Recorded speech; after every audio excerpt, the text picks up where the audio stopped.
Hello, I'm Dalen, the Campus Internship Coordinator here at AU for students in the College of Liberal Arts and Business and College of Health and Sciences. Today we're going to be talking about micro-internships. So first, what you should know about them. Micro-internships are short-term project-based experiences ranging from about 5 to 100 hours of work. So what differs between micro-internships and traditional internships is just how short-term they are and the fact that they're project-based, very directly focused on one kind of project, not something that you're stringing along an entire semester or an entire year, like traditional internships involving multiple different projects and responsibilities. So some examples are data entry, market research and analysis, social media content creation, things like that companies can offload onto an intern to do just that quick cleanup type project for them. One thing to know about micro internships is that they're typically not eligible for course credit because they are so short term. Most internships at AU and most internship requirements are tied to a 4 credit hour course, which means you have to get at least 200 hours at that internship site. And again, most micro internships are 5 to 100 hours of work. Now, some majors do allow you to do an internship that's 1, 2, or 3 credits. So if it's 50 hours or more, then that could qualify for one of those 1, 2, or 3 credit hour internships, depending on the level of hours. But that just really depends on your major and how many hours the micro internship is offering you. Another thing to note is where to find micro internships. So Parker Dewey is a great website that I really wanted to emphasize. You get a free account through AU using your AU login.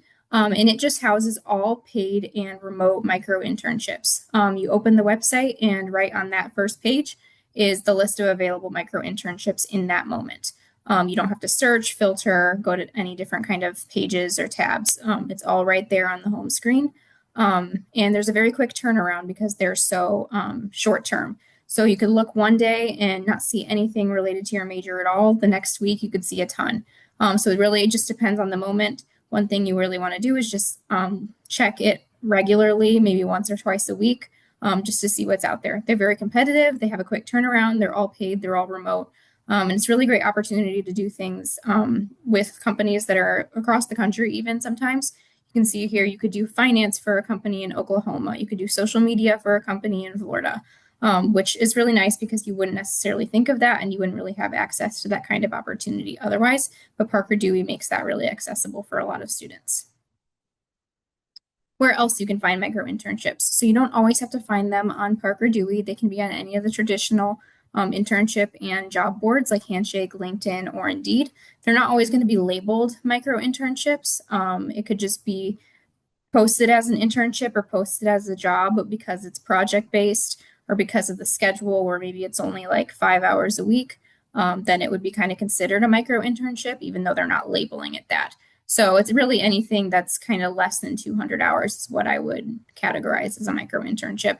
And for that reason, you can find a lot of them on freelance websites too, where you're just kind of doing different tasks, different projects for people as a contractor. So Upwork, TaskRabbit, Fiverr are all great websites as well to kind of start these kind of gig-based experiences. And you can also network your way into a micro internship. You don't have to apply to something that was actually posted. You can have conversations with professionals, with people you have connections to, with different companies. Maybe they have a need for you to market an event or help them revamp their website or their social media.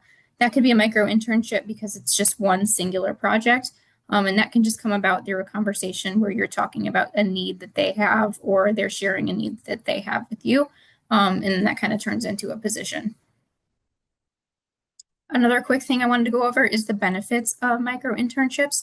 So because they're so short term, they're a great way to quickly add things to your resume and to your portfolio that you can kind of do lots of micro internships through the semester, through the summer, and really just keep adding things to your resume as you complete them.